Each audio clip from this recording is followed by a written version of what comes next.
1950-2003, arc-bouté à l'accomplissement, la création d'un livre. Les dates d'écriture sont 1996-2003. On n'est pas loin du rêve mallarméen ou de Baudelaire. Il faut se souvenir que Les Fleurs du Mal ne sont pas un recueil de poèmes, mais un livre. Jean-Michel Reynard avait déjà écrit, déjà publié, peu, il est vrai. L'eau des fleurs est bien le songe d'un livre total qui nous ouvre au XXIe siècle. Ce livre est dans la littérature, dans la poésie, dans la philosophie, dans la pensée. Il faut le prendre pour soi, avec soi. Car c'est aussi un livre de raison, une autobiographie. Reynard nous donne tout, nous livre tout, comme si cela était possible de tout dire. Et pourtant, avec l'eau des fleurs, cela advient au point de nous aveugler, de nous éblouir.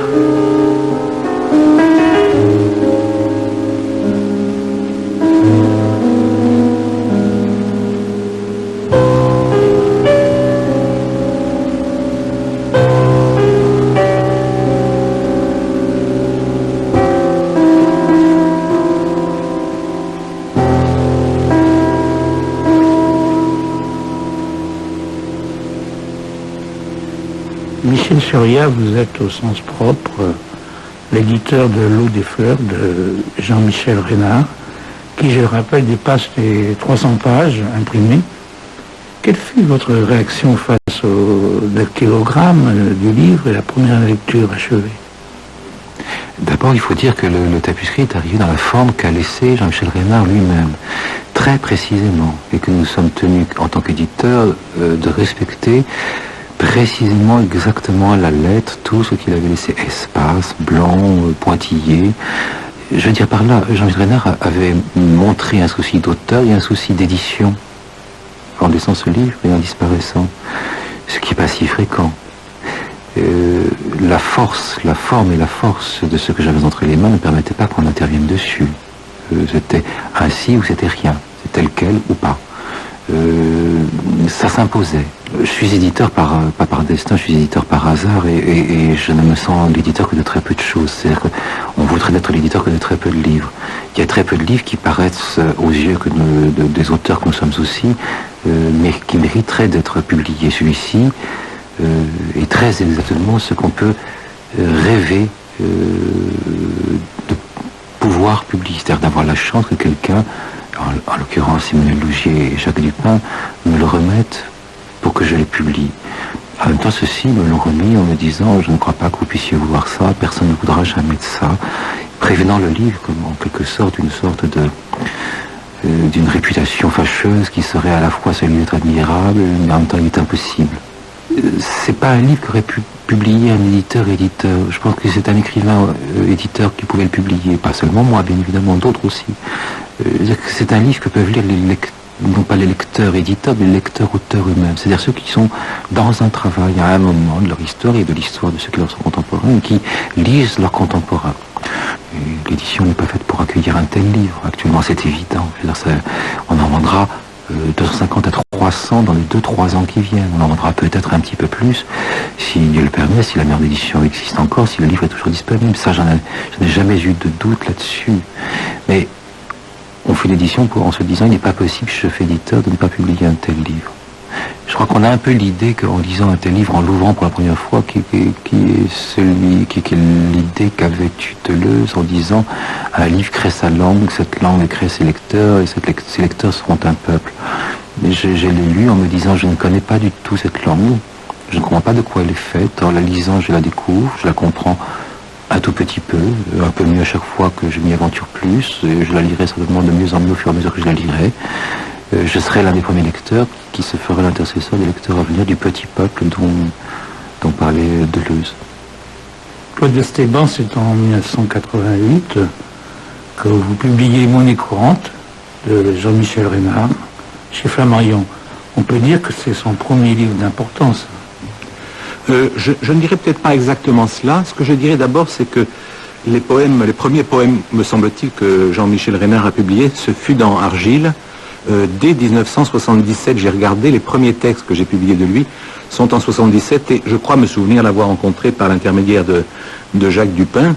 Et à ce moment-là, donc, Jean-Michel Reynard avait 27 ans. Et ce qui m'a frappé chez lui, dès l'abord, je dirais, c'est ce personnage assez indiscernable au départ, ce garçon dans lequel j'ai trouvé une sorte de maturité intellectuelle tout à fait remarquable pour un homme de son âge, et en même temps une personnalité très difficile à saisir, si vous voulez. Il y avait quelque chose, une pudeur, une réserve extraordinaire à ne pas parler de lui-même. Et ce qui m'a frappé, c'est justement que ces poèmes-là, les poèmes que j'ai publiés d'abord, avant Monnaie courante, étaient en quelque sorte, lui étaient comme dérobés. Il se les dérobait à lui-même, comme si les mots le trahissaient dans le double sens du terme, si vous voulez, révéler ce qu'il voulait cacher, et en même temps trahissait, au sens de perdre sa confiance, ce qu'il était profondément. Et j'ai justement senti cela, et Monnaie courante est sans aucun doute le résultat de ce premier moment, de cette première étape, on pourrait dire, de l'évolution littéraire de Jean-Michel Reynard. Et Monnaie courante, d'ailleurs, je crois que le titre est bien choisi, et si vous me le permettez, je vais lire là d'abord la dédicace elle-même qu'il m'avait faite de ce livre, puisque j'ai encore la première édition, ainsi que la 4e de couverture qui éclaire déjà ce propos à la fois désolé, un peu d'autodérision qui était le sien dans cette écriture poétique.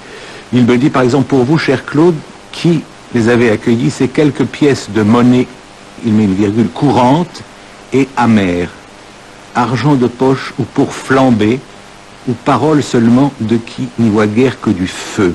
Donc là déjà il y a une sorte de critique, on pourrait dire au sens fort du terme, de la parole dans la mesure où est-ce qu'elle est le lieu de l'échange, de la communication, ou au contraire, est-ce qu'elle ne dresse pas une sorte de muraille? Et je crois qu'il y a toujours eu ce balancement chez lui entre une confiance naturelle, par un certain côté, vers la parole, tournée vers la parole, et en même temps une profonde défiance. Et il écrit en effet, dans un texte qu'il avait tenu, je me souviens, à réécrire à plusieurs reprises, et au point même de ne pas être satisfait lorsque le livre est sorti, et m'avoir demandé, catastrophé, si on pouvait le mettre au pilon, car il n'était pas content absolument de cette 4e, parce qu'il était d'une précision et d'une minutie extraordinaire. Et il disait là, en 4e de couverture, il y a toujours eu de toute façon si peu à dire, et si peu de gens pour s'en plaindre. La langue, elle, ces mots n'ont que la rue, toute la journée, la ville. Pas étonnant qu'ils se dévoient et suivent n'importe qui, qu'ils mentent. Ils ne réfléchissent pas. On tente de les intéresser au monde d'abord, puis à soi-même, puis en désespoir de cause à eux, en vain. Ils n'en font qu'à leur tête. Et si par hasard cette tête est la nôtre, s'il arrive sans y avoir été pour rien, ou si peu qu'on écrive un poème, il est d'usage que le si peu serve de cible à leurs ébats. On a payé le verbe, on lui a dit ce qu'on était, confié qui l'on aimait, on a parlé avec son souffle, on s'est tu pour mieux qu'il entende. À présent, on regarde en arrière. Je crois que, de manière légèrement ironique ici et dérisoire à son propos, il nous montre cet état de suspicion qui était le sien à l'égard de la parole de poésie. Dieu sait qu'il l'a pratiqué longtemps, et il me disait même au début qu'il accumulait les poèmes, et puis qu'il les détruisait, et il y avait chez lui une sorte de recherche un peu frénétique de la vérité à travers la parole, et qui lui échappait sans cesse. Je crois qu'il y avait en lui cette fascination de la parole exacte qui était celle de la philosophie, du discours philosophique. Sa formation, en effet, a été philosophique au départ. Il a fait, si je me souviens bien, son mémoire de maîtrise sur Heidegger. Et un grand moment d'enthousiasme chez lui, lors de nos discussions, peut-être un des seuls moments d'enthousiasme, ce fut lorsqu'il a évoqué la personnalité de Gilles Deleuze, dont il avait suivi les cours à Vincennes, et il était ému qu'il y ait cette transparence entre la pensée et la parole, dans l'élucidation qu'en faisait Gilles Deleuze. Et il était fasciné par cela, et il se rendait compte que la poésie était incapable d'arriver à cette équivalence du dire et de l'être en quelque chose. Et en même temps, il poursuivait ce chemin difficile et à ses yeux un peu dérisoire qu'était la poésie. Je me demandais, Michel Surya, si à propos de l'eau des fleurs, on peut parler d'illisibilité, au contraire de trop écrit. C'est une langue, et on peut songer à Mallarmé, qui creuse, ça bifurque aussi, il y a des sortes de rhizomes. Vous avez parlé de Deleuze, justement, là, on a des rhizomes, des proliférations, un débordement constant. Pourtant, je n'ai pas, lisant ce livre, le sentiment d'une langue malade, d'une maladie de la langue. Non, moi non plus.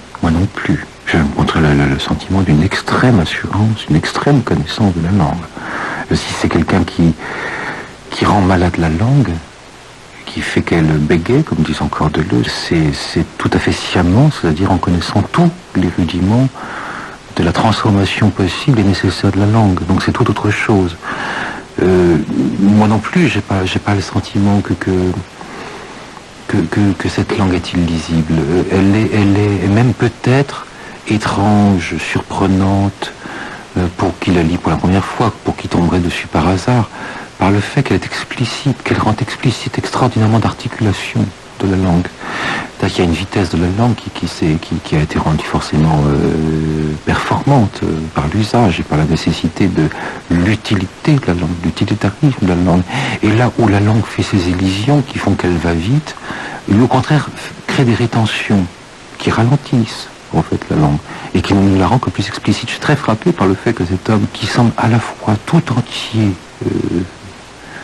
dévoué à ce qu'il fait, contenu par ce qu'il fait, qui porte la littérature à un degré de sacralité absolument rare aujourd'hui, qui semble pouvoir s'y consommer, s'y consumer, en même temps, est capable par exemple à chaque fois que le pronom personnel de la première personne pourrait être l'idée, il le reconstruit dans son intégralité, comme s'il y avait une sorte d'obstination à faire qu'il ne disparaisse pas tout entier porté par le flux, qui est effectivement rhizonique, labyrinthique, incroyablement nourri, nombreux de la phrase, de l'idée, de la pensée, de l'image, de la métaphore. Et le me, par exemple, le me, ne jamais un M apostrophe. Il ne m'a pas appris, il m'a appris, il me a appris, toujours. C'est toutes sortes de constructions qu'il invente, mot à mot, qu'il produit mot à mot, et qui ne doivent jamais, on n'a jamais cette impression en le lisant, qu'ils sont artificiels, spécieuses, élégantes, ou poétisantes, etc. Non, on a toujours l'impression d'une urgence, d'une stricte nécessité, d'un rapport même peut-être de vital à l'énoncé d'une phrase qui n'éliderait pas un pronom personnel dès l'instant que ce serait le sien propre, en même temps qu'il l'ait lu de par ailleurs, il est dit par ailleurs beaucoup aussi. Non, il s'agit simplement que tout puisse être peut-être une dernière fois dit, peut-être dit pour être perdu. J'ai eu aussi cette émotion, s'agissant de quelqu'un que je n'ai pas connu, en le recevant d'un écrit testamentaire. Ça, c'est évident. Je n'ai pas pu lire ce livre autrement que comme écrit testamentaire que je recevais de quelqu'un qui n'avait pas connu et que je ne connaîtrais plus.